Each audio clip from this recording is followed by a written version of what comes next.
নিপীড়িত হয়েছেন, অনেক কথা শুনেছেন, অনেকে মার খেয়েছেন।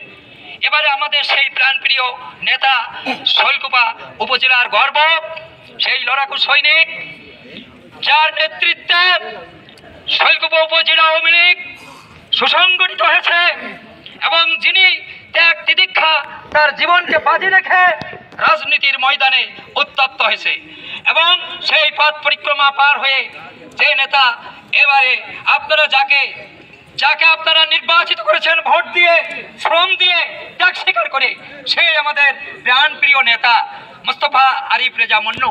মোস্তফা আরিফ রেজা মন্নুকে আপনাদের সম্মুখে এবারে কিছু কথা বলবেন। সালাম এবং নমস্কার। আপনারা সবাই ভালো আছেন তো? এত ভালো নেই, মুখে বলে ফেলেন ভালো আছি, এত ভালো নেই। সবচেয়ে বড় কথা, একটা অনাকাঙ্ক্ষিত ঘটনা যেটা ঘটে গেছে, এটার জন্য আর পরবর্তীতে এই ধরনের ঘটনা যাতে না ঘটে, আমরা যারা আছি মোস্তাক জেলে হয়তো বুঝতে পারছেন, আমরা সব সময়ের জন্য চেষ্টা করে গেছি কিভাবে কি করা যায়। যাই হোক, মহান সৃষ্টিকর্তা কিন্তু আমাদের কথা শুনেছেন। আমাদের সাময়িক আপনারা আসেন, এই জিনিসটা খুব ঠান্ডা হয়ে যাবে। আমরা আইনের সাথে, আইনের শাসনের মাধ্যমে আমরা থাকি। আর আপনাদের দ্বিতীয় কথা বলি, আসলে আপনারা তো জিম্মি, বাপ বিটার কাছে আপনারা জিম্মি। এই জিম্মি দশা থেকে সাধারণ মানুষকে বেরিয়ে আসতে হবে। ঠিক, এদের ডায়লগ হচ্ছে 14টা চেয়ারম্যান আর হচ্ছে 28টি নেতা। ওই 14টা চেয়ারম্যান আর 28টি নেতা পার করেই তো 4-4টে নির্বাচন করেছি। নির্বাচনের রেজাল্ট কি হয়েছে সেটাও আপনারা জানেন।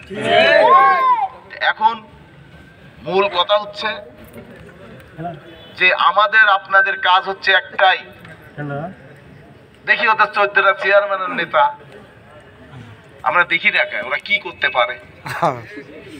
তবে একটা কথা বলতে পারি যে আপনাদের দুশ্চিন্তার কোনো কারণ নেই। আমরা এটা নিয়ে আইন শৃঙ্খলার সাথে আবারও বসবো, আবারও করব, যাতে নিরীহ লোকজনের উপর অত্যাচার অনাচার না হয়, সেদিক থেকেও আমরা খেয়াল রাখবো। সবচেয়ে বড় কথা হচ্ছে আপনাদেরকে আমি বলি যে এমন কোন লোক আপনারা আমার কাছে নিয়ে যাবেন না পরবর্তীতে, কিন্তু আমি কিন্তু ওই লোক নিয়ে কিন্তু আপনার কিভাবে শাসন করতে সেটা আমি করে দেবো।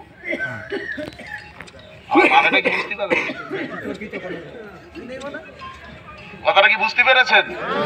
সাধারণ ভ্যানওয়ালা, রিক্সাওয়ালা, গরিব মানুষ, যারা অসহায় মানুষ আছে, এদের সাথে আমাদের কোনো শত্রুতা নেই। আমাদের রাজনৈতিক আদর্শ দিয়ে আমাদের সেই রাজনৈতিক আদর্শ দিয়ে আমরা মোকাবেলা করব। আপনারা ধৈর্য ধরেন এবং আমি আপনাদের আজকের তারিখ দিয়ে লেখা রাখেন, বলে গেলাম ভবিষ্যতে আপনারাই সব কিছু পাবেন। তাই আমার মনে হয় যে মুস্তাক এতদিন জেলে ছিল, আমি ওর কাছে শুনছিলাম যে তুই তো সন্তানদের সাথে অন্তত দেখা করেছিস কিনা। তো বললো না ভাই আমি পারিনি, লোকজন রয়েছে, লোকজন দিয়ে যাতে পারিনি।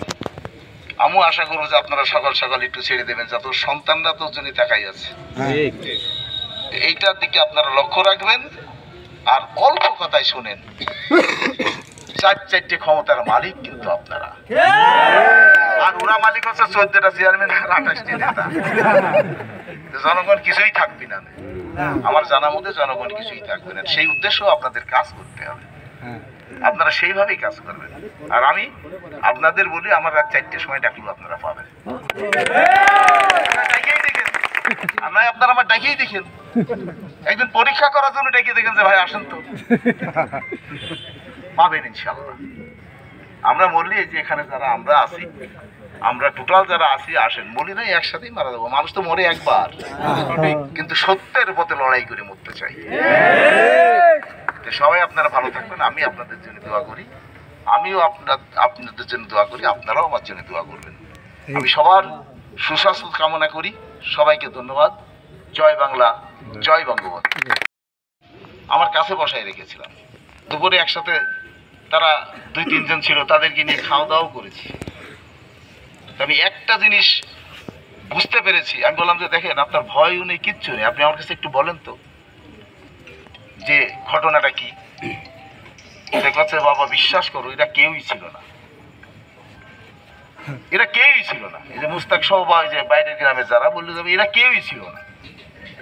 তাহলে এটাকে আপনি মনেতে করছেন? ওই সময় কিন্তু আপনার মানে মতিয়ার সাহেবরা ডিস্টার্ব করতেছিল, মোবাইল হোক আর যেভাবে হোক আমি বুঝতেছি, কিন্তু তারা ডিস্টার্ব করতেছে। মতিয়ারের সাথে সম্ভবত বাদী ছিল। আমি আর ওই সময় ওনাকে না মানে ওনার সব সময়ের জন্য আমি সকাল থেকে বললাম তো, সকাল 10টা থেকে 7:30 পর্যন্ত আমি ওনার সাথে, সম্ভবত ওনার মেয়ে ছিল আর সম্ভবত আমাদের ঈদের ওয়াইফ ছিল সম্ভবত। পরে আমি দেখলাম যে সন্ধ্যা যখন এতই হয়ে গেল, তখন আমি আমার ড্রাইভারকে বললাম যে তুমি তাদেরকে একবারে তার বাড়ি পৌঁছাই দিয়ে আমার রিং দেওয়াজে তাদেরকে আমি সুষ্ঠুভাবে পৌঁছাইছি। তাহলে এই যে একটা মিথ্যা, এখানেই তো প্রমাণিত হয় যে লোক মারতেছে তার কাছে জোরও করিনি, অমুকি কিছু করিনি, কিচ্ছু করিনি। যে ভিকটিম সে বলছে যে এই মারামারির সাথে এরা জড়িত না। আমরা সবাই একটা জিনিস বুঝতে হবে, যেই যে চক্রান্ত, আমরা সবই কিন্তু রাজনৈতিক চক্রান্তের শিকার। আর আজকে এই মহান সৃষ্টিকর্তা কিন্তু আমার নায়েব ভাই দেখেন যে নির্যাতিত আমরা সবাই হয়েছি, দেখেন মহান সৃষ্টিকর্তা কিন্তু নায়েব ভাইয়ের পাশাপাশি আমাকেও নিয়ে আসছে। এটাই আর সবচেয়ে বড় কথা, যে নিজেদের ভিতরে যেন অনৈক্য না হয়, এই নিজেদের ভিতরে যেন অনৈক্য সৃষ্টি না হয়। মুস্তাকের নেতৃত্বে আপনারা 100% বিশ্বাস করতে পারেন। এই বিশ্বাসটা আপনারা আছে, আর বিশ্বাস করে আছে বলেই তো আপনারা এত কিসের ভিতরেও আপনারা আছেন। মুস্তাকের নেতৃত্ব পর্যন্ত আপনাদের বিশ্বাস করতে হবে। আমার একটু ঘাট তারা থাকলো, এরা খুব সোজা লোক, ঠিক আছে, এটাই সত্যি কথা, যেটা বাস্তব কথা সেটাই বলতেছি। এরা খুব সোজা সাপটা লোক, এবং এরা ওই মিথ্যের ধার ধারে না। আপনাকে মিথ্যে প্রবলন দিয়ে আপনার দলে আনবে না, মিথ্যে কথা এরা কোনো সময় যদি বলে না।